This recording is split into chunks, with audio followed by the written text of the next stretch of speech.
My name is Becky Hemingway and I work at the Met Office in Exeter. My job title is actually a weather impact scientist, which is an applied scientist, so it's less academic than some science jobs. But I create models that actually help our forecasters with their warnings that they give out to the public. My specialism is wind impacts. So what I do is I actually try and model potential wind impacts during high wind situations. One of the biggest models I create is something called the vehicle overturning model, and that looks at the risk of disruption on the UK road network during high wind events.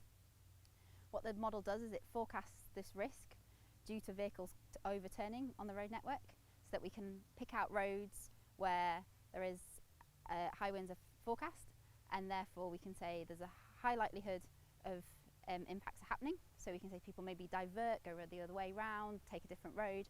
So it actually all helps to mitigate against the disruption that people may find when they're driving around. So two other models I also do are bridge impacts. So I look at the probability of bridges closing. Now if a bridge closes, some of the detours are massive, especially in Scotland. For example, they're up to 60 miles.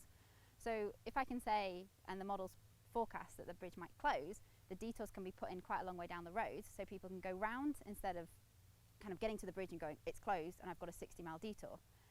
The second model that I also developed is it's called the camping and caravanning model, which sounds quite interesting, and it really is. And what that does is it looks at whether tents or caravans might get damaged by the winds. You think it's kind of a bit interesting, kind of a bit of a niche model.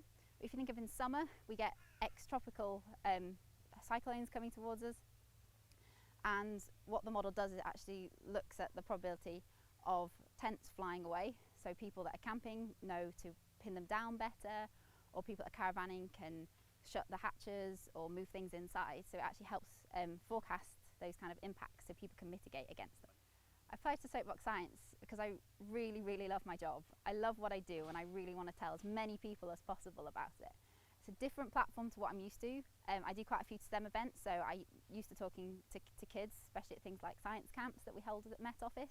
But this will be to talking to adults, which I've never actually done before. Really want to improve my communication skills on a personal level, but also I want to engage with people so that they can understand the impacts of the weather and other natural hazards better, so that they can prepare and mitigate for these events and they understand them slightly better if something is said in the media that they don't understand. And I'm really, really looking forward to doing it.